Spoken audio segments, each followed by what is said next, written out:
Good evening everyone. তো মেয়েকে টিউশনে নিতে গিয়েছিলাম, চলেও এসেছি। তো এসে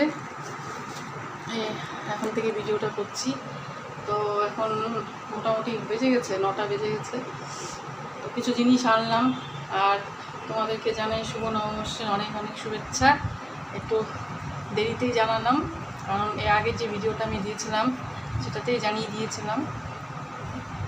তো যাই হোক, তোমাদের ভিডিওগুলো কেমন লাগছে, আশা করি ভালোই লাগছে আর কি। যাই হোক, আর এখন আর কি দোকান থেকে আসার সময় আর কি মেয়েকে নিয়ে আসার সময় কিছু জিনিস নিয়ে আসলাম ঘরে। তো আর এখন একটু জিনিস বানাবো, একটা জিনিস বানাবো। এর আগেও তোমাদের দেখিয়েছিলাম কি, তো সেটাই বানাচ্ছি, দেখাবো। তো ওটা আর কি একটু ঠাকুরকে দিয়ে তারপরে আর কি ইচ্ছা ছিল ঠাকুরকে দেওয়ার, সেজন্য বানাবো।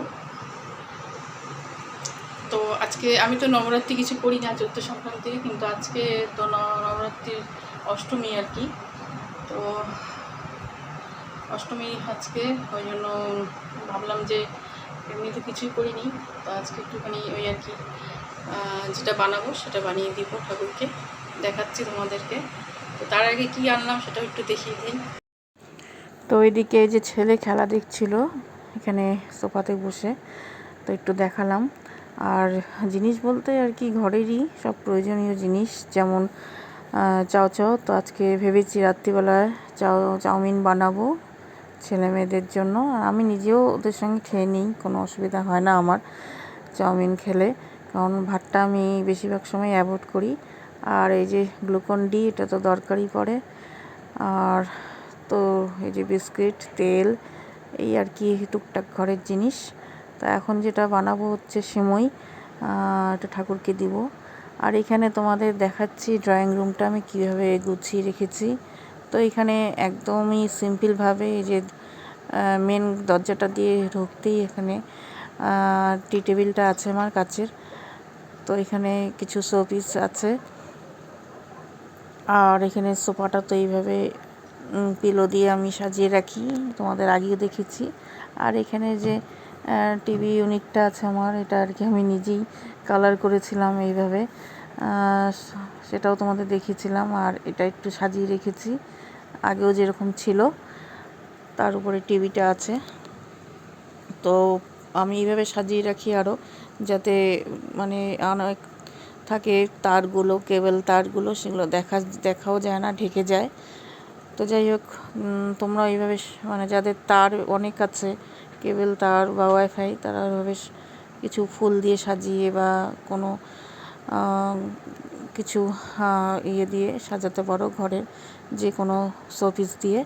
আর এখানে আমি তারকাঠি লাগানোর ইচ্ছা আছে, কারণ ড্রিল করেই লাগাতে হবে, তাহলে ফটো ফ্রেমগুলো বা ওয়াল যেটা ঘড়ি আছে সেটাকে লাগাতে পারবো।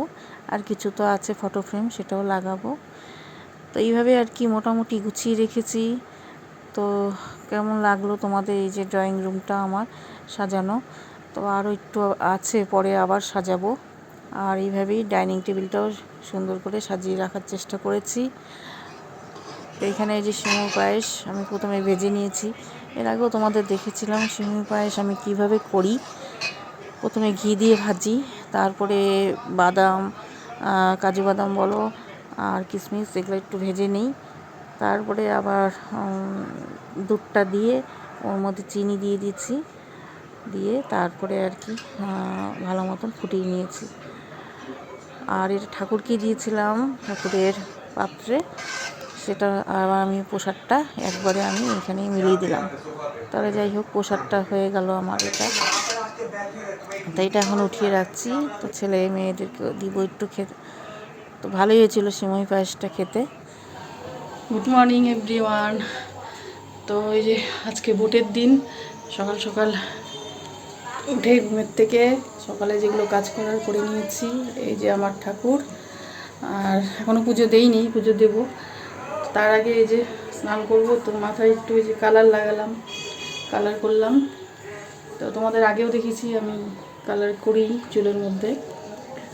তো কি কালার করি সেটা যদি মানে কেউ জানতে চাও তাহলে কমেন্ট করো, যদি ইচ্ছা হয় কারো। তো ভালো আর কি, কালারটা খুবই ভালো। মানে আমি অনলাইন থেকে অর্ডার দিয়ে নিয়ে আসি, এটাতে কোনো রকম সাইড এফেক্ট বলো, চুলে উঠে যাওয়া বলো বা চুল পড়া এসব কিচ্ছু হয় না, আরও ভালো হয়। একটু কস্টলি কিন্তু জিনিসটা খুব ভালো। ন্যাচারাল যে মানে ন্যাচারাল জিনিস দিয়ে, হার্বাল জিনিস দিয়ে তৈরি। আর এমনি যেগুলো আছে কালার সবাই ইউজ করে জেনারেলি, সেগুলো আমি দেখেছি চুল উঠে যায়, কিচ্ছু থাকে না চুল মাথায় অনেকের, আর অনেক কিছু প্রবলেমও হয় চুলে। যাই হোক, এই আর কি। তো শুরু করে দিয়েছি সকাল থেকে কাজকর্ম। তো যাব ভোট দিতে। তো যদি হয়, সম্ভব হয়, দেখাবো একটু ভিডিও করে তোমাদেরকে ওখানে যদি করতে পারি। আর না করতে পারলে তো যাই হোক, মানে অ্যালাউ থাকে না বাইরে, আর কি করব। তো কালকের থেকে ভিডিওটা শুরু করছিলাম, তো দেখতে থাকো। আর যদি ভালো লেগে থাকে কিছু তাহলে লাইক দিও, আর যারা নতুন দেখছো সাবস্ক্রাইব করে দিও। এই আর কি, এখন রাখি, আবার পরে তোমাদের সঙ্গে কথা বলবো। তো এই যে এখানে একটু নারকেলের নাড়ু বানাচ্ছি, অল্পই আর কি নারকেলের নাড়ু এটা করিয়েছি। তো কুড়ে আর কি চিনি দিয়েই করছি, মানে। আর কি বলে, আমি এটা নারকেলটা এই অষ্টমীর দিন আমার হাজব্যান্ড গিয়েছিল মা কামাখ্যা মন্দিরে, কারণ ওর ওখানে ডিউটি পড়ে গুয়াহাটিতে। তো সেই ইয়েতে সময় করে একটু গিয়েছিল। আমি বললাম যে একটা নারকেল তুমি দাও আর কি, ওখানটায় ফাটিয়ে আর কি মায়ের কাছে দিতে হয় জলটা, সেটা দিয়ে এসেছিলো। তো এখানে রান্নাও আমি বসিয়ে দিয়েছি। আর আজকে এঁচোড় বানাবো, আর পেঁয়াজ রসুন দিয়েই করব। আর কি বলে, এখানে করলা ভাজা, আলু করলা মানে বেগুন করলা ভাজা আমি করছিলাম। তো লাইটটা একটু কমই আসছিল, সেটাও দেখিয়ে দিলাম তোমাদের। মানে ওদিকে যেহেতু জানলাটা খোলা আছে, খুবই রৌদ্র আলোটা আসছিল, এই জন্য এরকম দেখাচ্ছে। আর এখানে আমি একটু ছাতু গুলাচ্ছি। তো এই গরমে একটু, যদিও সেরকম গরম নেই আমাদের এখানে, তাও আর কি ছাতু ভালো লাগে। আর আমি ছাতুর মধ্যে একটু নুন দিয়ে খাই, চিনি তো অল্প দিয়েছি। আর এখানে মুড়িও দিব, মুড়ি দিয়ে ছাতু মুড়ি খাবো। তো এটাই আর কি সকালে ব্রেকফাস্ট। তো ভিডিওটা দেখতে থাকো, পরে আবার তোমাদের সঙ্গে কথা বলছি। তো এর আগেও বললাম যেটা এঁচোড়ের তরকারি তোমাদের দেখিয়েছিলাম নিরামিষভাবে, আর এটা আমি আমিষভাবেই করছি পেঁয়াজ রসুন দিয়ে। তো আমার রান্না টান্না সব হয়ে গেছে, সব ঘরের কাজ হয়ে গেছে, আর ছেলে মেয়েদেরও খাওয়া হয়ে গেছে। আর খালি আমি আর হাজব্যান্ড বাকি আছি। তো এই স্নান করে এই যে চুল টুল আঁচড়ালাম, শ্যাম্পু করেছি। তো এখন যাচ্ছি আর কি যে ভোট দিতে। তোমাদেরকে বেশি হয়তো ভিডিও করে দেখাতে পারবো না, তো যতটুকু সম্ভব পারবো দেখাবো। তো আজকের ভিডিওটা আমি এখানেই রাখবো, আবার আরেকটা ভিডিও নিয়ে চলে আসবো। যদি কিছু ভালো লেগে থাকে তাহলে একটা লাইক দিও, আর যারা নতুন দেখছো সাবস্ক্রাইব করে দিও। তো এখনকার মতন সবাইকে বাই বাই জানিয়ে শেষ করছি।